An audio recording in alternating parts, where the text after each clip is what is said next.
Hello, micro-philosophical community. I've penned a short piece about something that I probably get several questions about a day on the chat channel, on the main channel, and in the correspondence on messages and DMs. And that's, Vlad, you talk about facts, okay. You also talk about normative judgments, okay. That's what's a good way for a society to be, for example. But then there's this bit of interpretation or evaluation, where you've got things that are evaluative but not normative, evaluative but not factual. What is that all about? How does that work? And is there any objectivity there? And when you make these evaluative judgments, you might say that Trump is a narcissist, or Putin is paranoid, or Beethoven's Sonata Opus 111 is greater than Opus 110. What's your way of arriving at these judgments? How do you know that? What do you do to know it? Do you really know it? Does anybody really know this? So I wanted to say a few things by way of a kind of a scaffolding for the way we can think about this. So I've penned it, and I'm just going to read it, beautiful community, and make comments as we go along. So if you want the written version of this, it's on Substack. I receive messages about this every day, so I want to make a few elementary remarks about being right while being in an interminable disagreement. So you've got party A and party B disagreeing. The disagreement is interminable. Nobody's going to socially win the disagreement. And yet one of the parties is wrong and one of the parties is right. Which, of course, teaches us this other very basic truth, that the social power of reason remains the same, whatever the reflective power of it might be. That's to say, if you've got a good reason, there's no reason you're going to practically win the argument more often than if you've got a bad reason in practice. Now, here are the things I want to put aside that I don't want to talk about when we talk about this. One is politics, because political disagreement is not intellectual disagreement. It's conflict around the negotiation of shared space. The second thing I don't want to talk about is matters of fact. Now, a lot of matters of fact are, in fact, evaluative, right? It's a fact of a pretty brute variety that two armies are fighting in Eastern Europe now. There's very little evaluation in that fact. There is still some, but there is little. A completely non-evaluative statement would be that there's a whole bunch of tanks and a whole bunch of drones floating around and engaging in conflict in Eastern Europe. Now, if we move from that and we said that Putin's illegitimate regime brutally and imperialistically invaded Ukraine in full-scale manner in 2022, that's already a fact that is so rich that it might be somewhere between a fact and an interpretation, probably closer to an interpretation. Now, just because something is an interpretation doesn't make it relative. It doesn't make it incapable of being objectively arbitrated. It just means that it can't be factually arbitrated. And therefore it can't be arbitrated in a way that is going to generate consensus, the way basic factual arbitration can generate consensus. But notice, we live in societies today in which we can't arrive at consensus on basic facts. We are split in part by the internet into alternate fact worlds, not just alternate mental worlds. Okay, so we've put aside politics, we've put aside disagreement about matters of fact.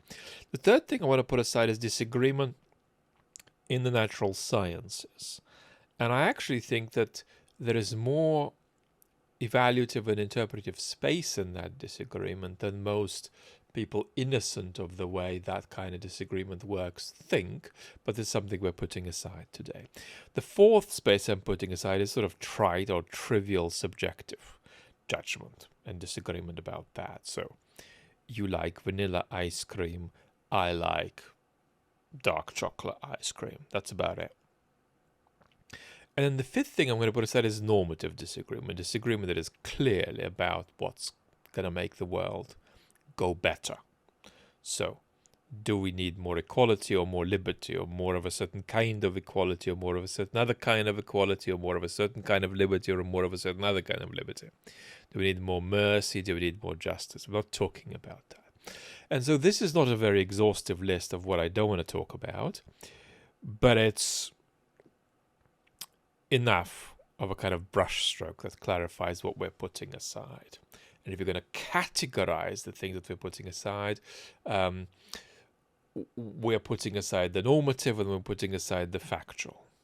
Right? That's another way to cut this. Now, what are we talking about then? Well, we're talking about aesthetic, intellectual, and psychological judgment and disagreement about that. So we're talking about aesthetic disagreement, whether Jackson Pollock is a better artist than Matisse, which he isn't, or Giacometti, which he is. We're talking about intellectual disagreement, whether Nietzsche is a greater philosopher than Heidegger, which he is. We're talking about psychological or interpersonal disagreement, whether Iris is more imaginative than Ludwig, or whether John is more ambitious than Iris, or whether Elaine is kinder than Richard, and so on. Now, this is actually going to be a very short talk, but I'm about to make the points that really matter. A feature of these disagreements is that in them, only the person in a superior position will know that they're right. And this generates a distinction. So let's go slowly here.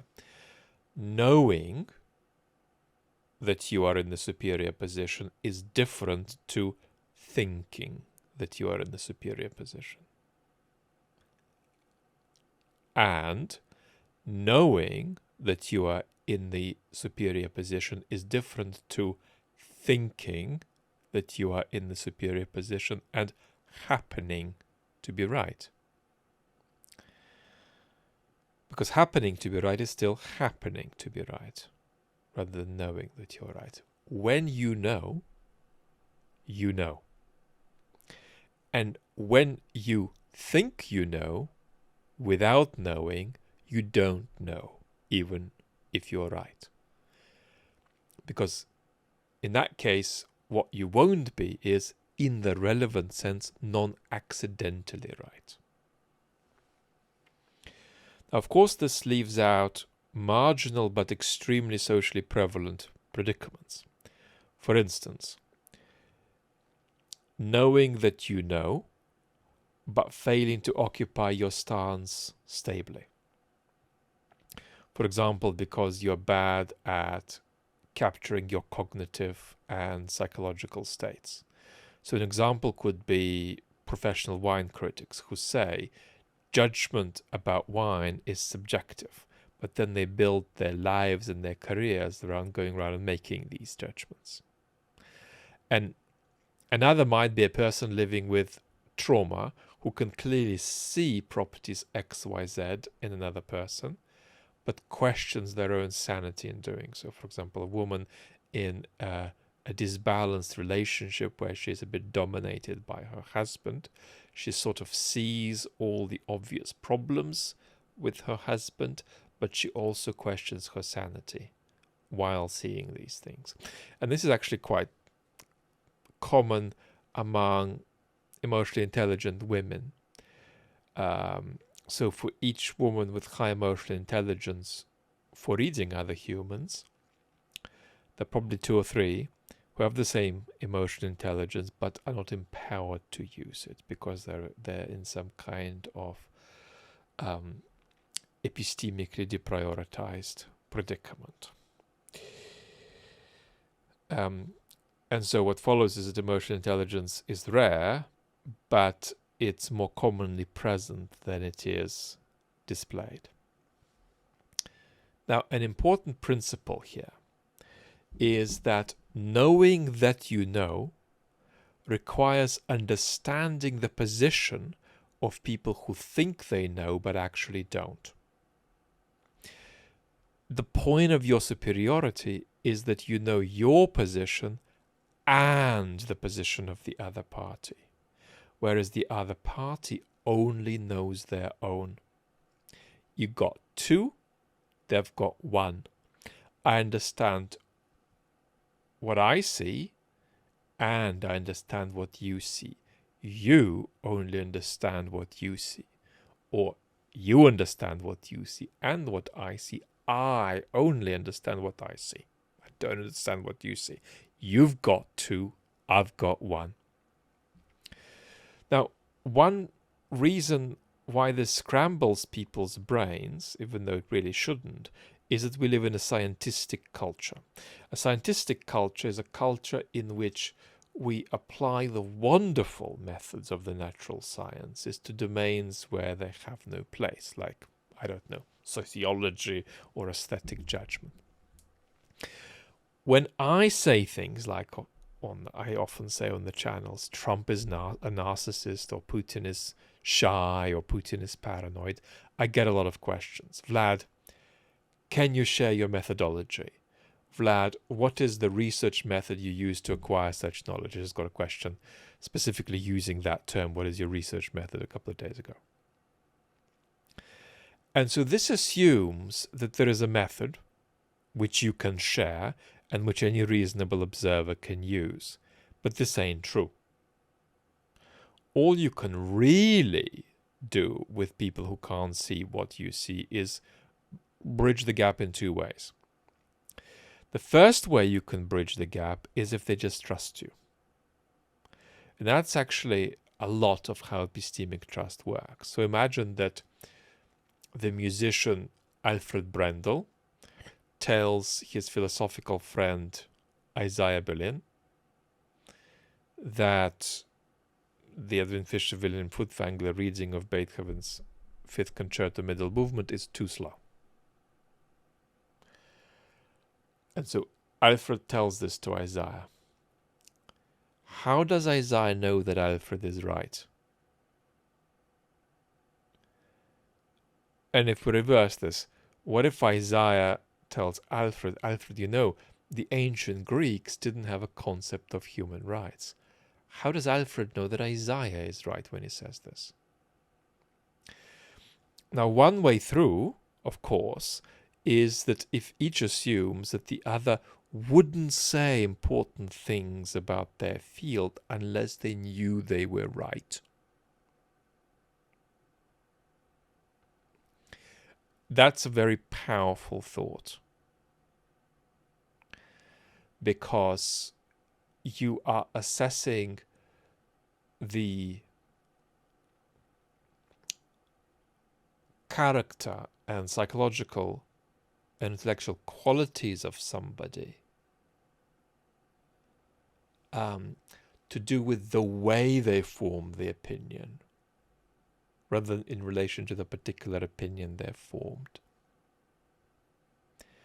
So Isaiah might say, well, it kind of sounds plausible what Alfred is saying, because there needs to be a bit more forward momentum in that movement than the way Furtwängler and Fischer read it. But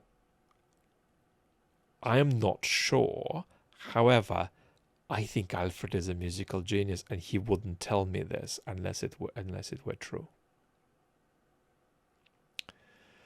And if Isaiah knows that, to know that, he also needs to know that the vast majority of professional musicians do not pass this test.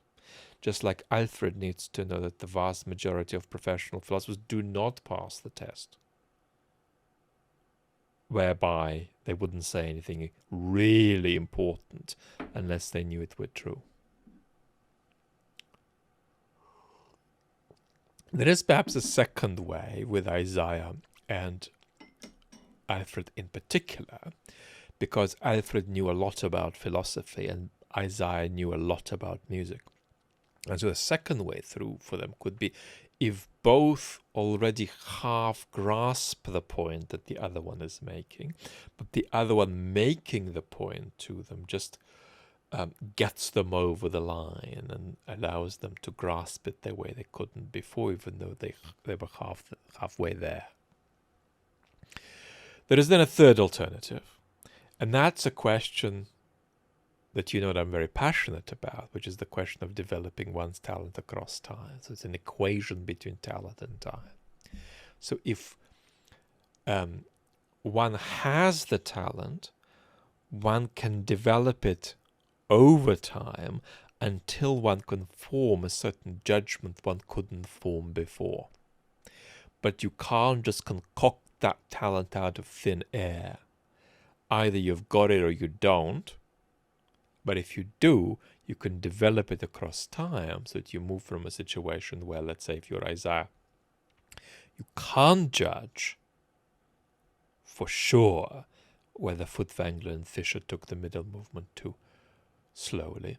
But in a year or two of engaging more deeply with music, you come to feel that you can confidently make that judgment. And the same for Alfred Brendel. Alfred Brendel can say, well, I can kind of see it, but let me just go a little bit further with how political philosophers write about the construction of concepts, with how they think about what it means for a concept to be present or absent in a certain culture. And once I've done that, I can pretty confidently say, yeah, okay, I don't think the ancient Greeks had the concept of a human right, though they may have had various kinds of conceptual intimations of it. Now, of course, from what I've just given you, something very fundamental is missing. And that's a positive account of what it actually is like to make correct aesthetic, intellectual, and psychological interpretive judgments.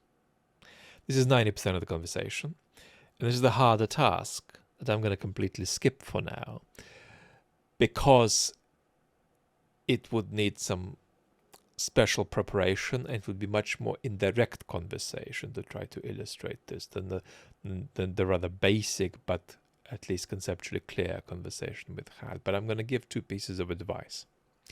The first is that scientific language applied to aesthetic, intellectual, and psychological judgments of an interpretive kind, scientific language applied to these judgments becomes scientistic. And usually brings with it an expectation that technical answers apply where they don't, and the illustration that the illusion rather that objectivity requires technical answers. There are going to be no technical answers if the question is, did Gauguin's art transcend the politically and ethically problematic objections to it to do with the unloveliness of the depiction of non-adults in his paintings and non-adult females. Vlad, what's your research method to say that Gauguin transcends these objections, if you believe that he does? Well, there is no research method there.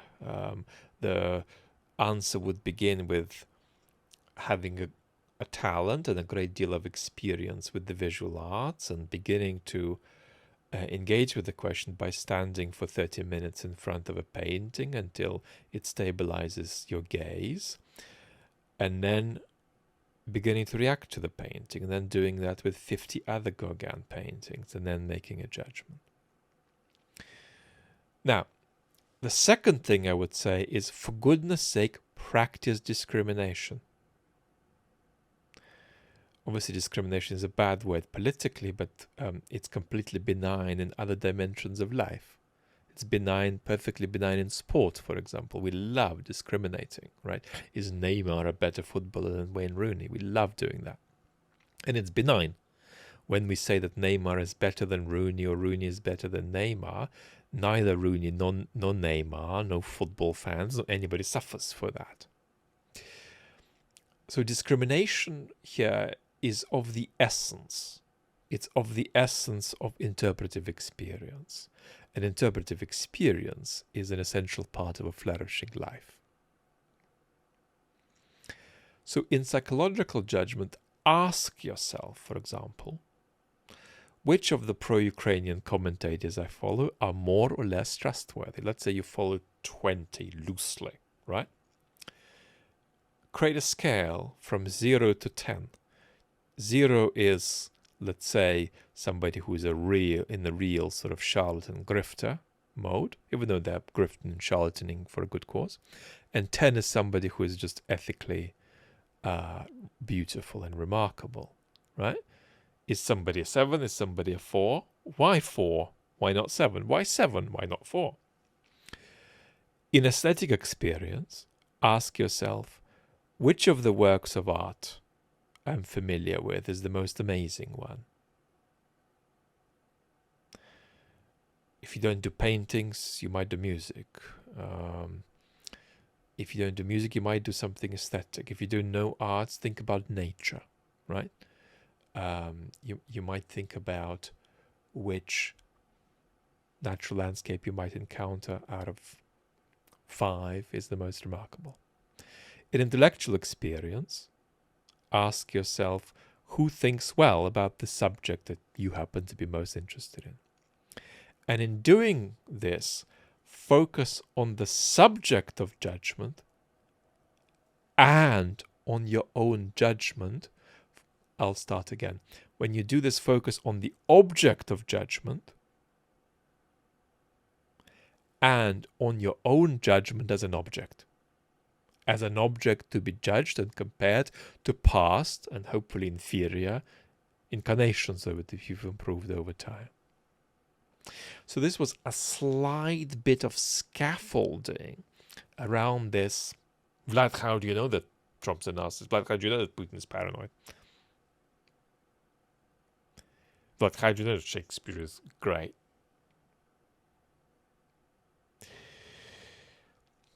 It's left 90% of the really exciting stuff off the table, but that's harder, and I don't know, somehow we might get to it another time. Lots of love and talk soon.